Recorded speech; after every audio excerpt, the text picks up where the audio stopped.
Flow is often sold as a mystical spark or a lucky strike of lightning. We treat it as something that happens to us rather than something we architect. But when you look at the mechanics of the mind, flow isn't an accident. It is a high bandwidth state of biological efficiency. It is the moment your system stops wasting energy on self-monitoring and redirects every available watt toward execution. What is really happening is a radical shift in neural resource management. Your prefrontal cortex, the part of you that worries about the mortgage, judges your progress, and keeps track of time, effectively powers down. This isn't a failure of the system, it's an optimization.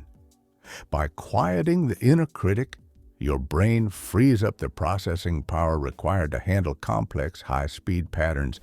You aren't losing yourself. You are removing the bottleneck. The core of this state rests on a single, counterintuitive truth. Flow is not found in ease.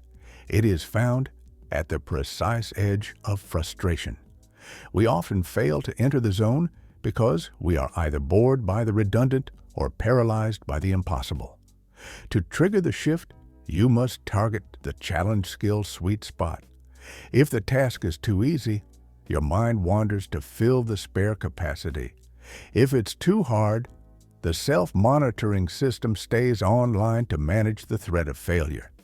You enter the zone only when the demands of the task perfectly consume your current abilities, leaving no leftover attention for the self to exist. This requires a fundamental change in how you design your hours.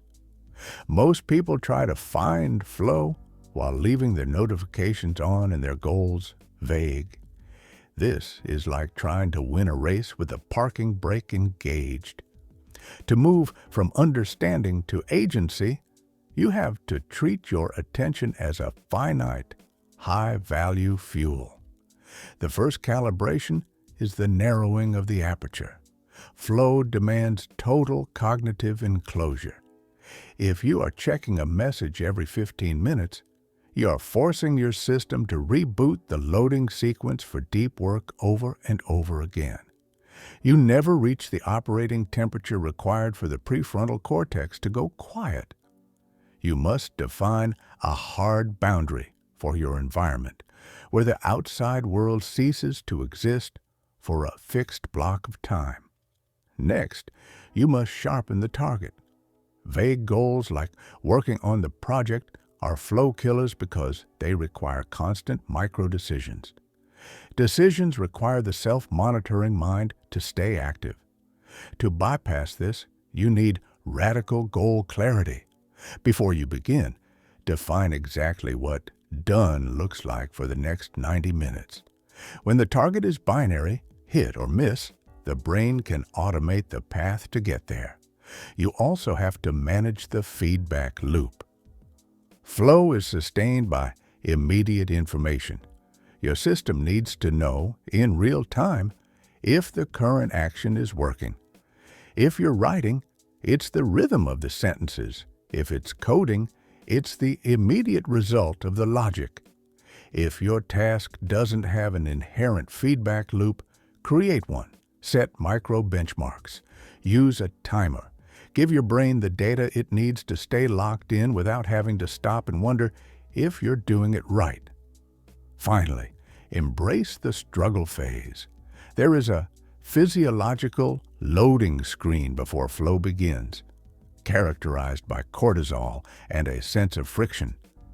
Most people quit here thinking they aren't in the mood.